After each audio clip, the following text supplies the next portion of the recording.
as you might have heard, Season 2 and 3 of Fooly Cooly will be airing soon in the United States, and if you were tuning in to Adult Swim on April Fools, you might have seen the first episode of Season 3 of Fooly Cooly in Japanese with subtitles. So what's the big deal with Fooly Cooly if you aren't familiar with the series? Why do so many people care about this show so much? And was it really one of those shows that really broke new ground back in 2003 when it originally aired in the United States?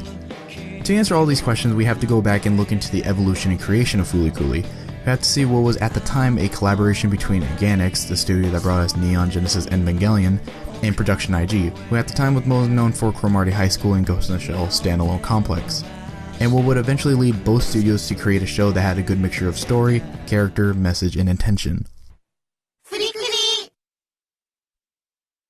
While it might be hard for me to talk about Fooly Cooly without much bias, having rewatched it for the 4th time recently has made me think of it more than just a show that was different at the time it originally aired in the United States. It has made me think of how a show like Fooly Cooly could be made back in the early 2000s, how it was celebrated for being unique and different, while still giving a slight nod to how wacky and goofy it was. I say slight, but the show at the time gets so goofy with its art style and story that even the characters acknowledge the stupidity of its own self. While breaking the fourth wall isn't exactly as groundbreaking as much as people like to say it is, Fooly Cooly understood its boundaries within it and liked to work around those kind of notions. There are 2 scenes that come to mind in Fooly Cooly that are entirely done and animated in a manga format to reflect the actions that would normally be animated in color, and instead is done in traditional Japanese manga style in black and white, with the voice actors dubbing their lines over the manga panels. In the second scene where they do this kind of skit again, the characters say how taxing it is for them to continue doing these kind of skits, and say how much money was lost to doing it in the first place, acknowledging how both studios may have actually lost of the show's budget doing these 2 scenes, only to joke about it later in the show. And another thing that pops into mind is during episode 5, which is a good example of how unorthodox Fooly Cooly is, because in a BB gun fight with Naota and his father is just wearing a straight up Nazi uniform with a swastika on it. It's not like a spoof or a weird symbol making fun of the swastika itself or of the Nazi uniform. It is just a bona fide Nazi uniform that the father wears.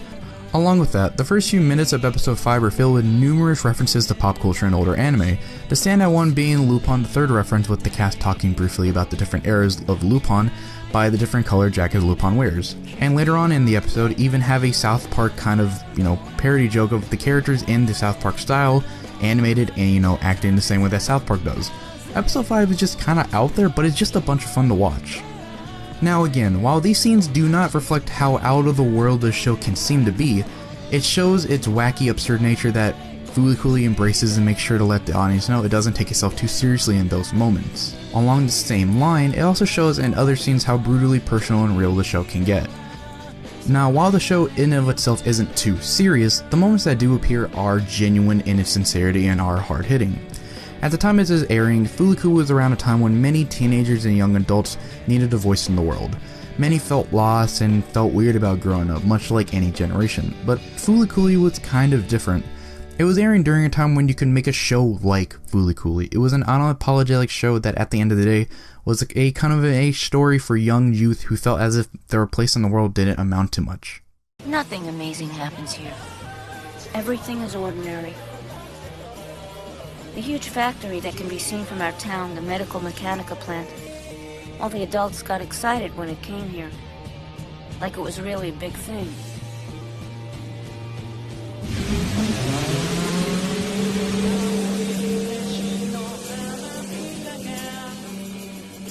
The white steam that billows out every day at the same time. It looked to me like smoke that signified some kind of omen. Smoke that spreads out and covers everything.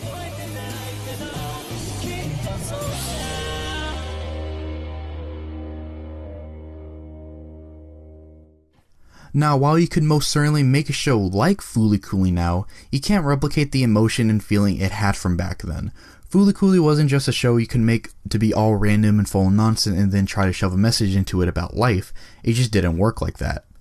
While Fooly Cooly does show to challenge these thoughts and ideas, one of the messages that does come full circle is how being young means you get to make mistakes. You get to enjoy life for what it is. You get to enjoy what's coming your way. You don't have to grow up to enjoy life. Being alive is in of itself the fun of growing up. Your life experiences make you for who you are at the end of the day. Now listen, my name is Naota! Don't ever call me Takun again!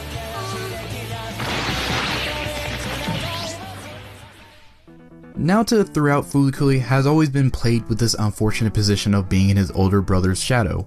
While we see him really not minding to be at first, it really shows later on when events lead him up to the moment where Naota has to do something. It shows how weak he is and feels to be compared to somebody he has had no chance to fight against. His brother, with the very little information that we have on him, is a pro baseball player that got sent to America to pursue his dream, and everyone in Naota's family loves him for that. Besides being a part of the family, the talent that he has, from what people tell us in the show, really are the only indicator of how truly great he is. All the while, Naota just understands his place in the world at the time.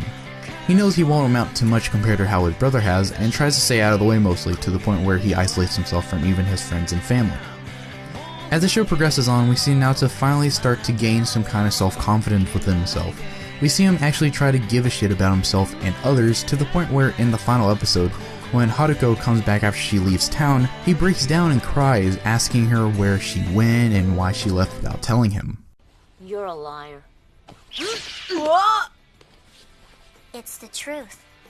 Are you gonna go away again? Want to come with me? You want to throw everything away and come with me? You mean it? Why are you being so nice? Come on, Taku. You're still just a kid, you know?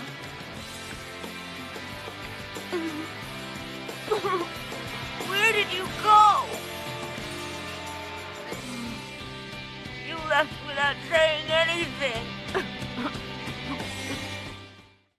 This moment right here? This is the moment we truly see Naota grow as a character. We see him become more mature, we see him finally weak, we see a bit of humanity within him. Throughout these last 6 episodes, while we see him as a young teenager whose emotional and physical attributes are starting to develop, we don't ever really see him as a boy who feels like he needs to grow up. We see him as an already grown adult, or at least a grown teenager, albeit a bit mature. Bored of the world, of life, ready to move on, day by day without a care in the world. But then to see him finally break down like this, we as an audience finally see him grow up. I like to think while it's clear that Naota throughout Fooly Cooly starts to develop feelings for Haruko, maybe instead of feelings of romance where maybe Naota thinks he has a crush on her, maybe instead he's trying to replace her in place of his brother. Naota is also very fond of his brother, being very protective of his things and of the image of him when brought up, and looks up to him like any younger brother would. Now with his brother gone for God knows how long, maybe the person he looked up to and maybe thought of as an actual father figure, maybe Haruko came into his life at the right time to help him grow up, to help him move on from his brother, to help realize that people come and go in everyone's lives. Naota is just a kid, like how many characters like to say he is in the show, but only Naota can really say whether or not he needs to be treated as such. Maybe this was the kick that he needed to understand that, but that's just my theory, don't try to look too deep into it. When you're in a town like this all covered with smoke, you forget that there's a world outside. Nothing amazing happens here, and you get used to that. Used to a world where everything is ordinary. Every day we spend here is like a whole lifetime of dying slowly. But now Haruko is here. That's how I know there really is a world outside. To sum up Fooly Cooly as just a show that is wacky and random for the sake of being wacky and random would do the show a disservice. Fooly Cooly is a coming-of-age anime that speaks to people who maybe feel as if their lives may move at a snail's pace, feel as if they can't wait to be all grown to explore the world, and have the world they so desire. Fooly Cooly will always have a special place in my heart for being a show that I could learn from when I was younger, and now being as old as I am, able to reflect on those moments of adolescence and be able to grow from that. Maybe why Fooly Cooly succeeded is because people understood Naota. Maybe somewhere in the last 15 years of its existence, maybe we all felt the same way Naota has. How dull the world gets, how isolated we truly are compared to our planet and our population, day in, day out, same shit, different day. It all felt the same until Fooly Cooly came, and maybe gave some people some hope. Some hope that they'll be able to get out of this town, to see the outside world, to finally pursue their purpose. That's what makes Fooly Cooly so special. It gave people a purpose, it gave a bit more meaning to their lives. Fooly Cooly is a show that has to be watched to really get a sense of what creativity has existed and began to put out into the world.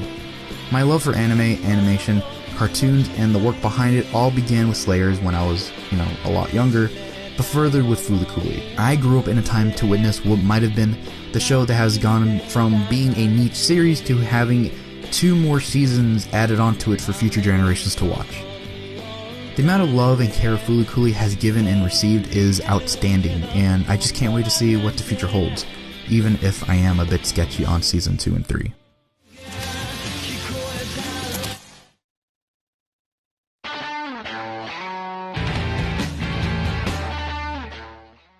To end this video off, I went ahead and asked my brother, who at the time was a young teenager in 2003, his thoughts and feelings about FOOLY COOLY and what the show meant to him growing up. My brother and I grew up watching anime on Toonami and basically bonded over shows like FOOLY COOLY, Death Note, Naruto, Bleach. So being able to talk to him about FOOLY COOLY and having his input not only helped me continue making this video, but gave me motivation to continue to appreciate the things I might have dismissed in the first place. I love making videos like this and I can't wait to make more. Thank you for watching. If you like what you see, subscribe and tell me your thoughts below. What are your thoughts on FOOLY COOLY? What made it so special to you? And if you didn't enjoy the show as much as I did, I still want to hear from you. Sound off in the comments.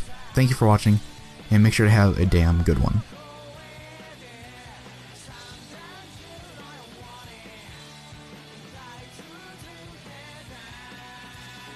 So FOOLY COOLY was enjoyable just because it was different compared to other shows. It was visually eccentric and silly and quirky. I wasn't completely into the story so much as I was watching the humor and interactions between Naota and Haruko and the stylish action that followed them in all of their fighting. I was never drawn into the whole story wholeheartedly in the beginning, but I enjoyed it being short and simple with emphasis on its dynamic animation style like the manga panel conversations. Compared to anything else I had watched, I thoroughly enjoyed watching the animation more than just its story at the time, and I later took appreciation of the story, but it's special to me just because it was totally unique from the animation to its music, the pillows. It's one of the few memorable anime that I won't forget just because of how unique it was on Adult Swim at the time. Its fantastic music and the silliness of the animation, Haruko and the fighting and the interactions. I still enjoy it now out of pure nostalgia just because I could pick it up and watch it and it was short enough, 6 episodes, to watch and rewatch without confusion whenever I had been watching Adult Swim. Overall it was fun and enjoyable to watch visually and very original in terms of its animation.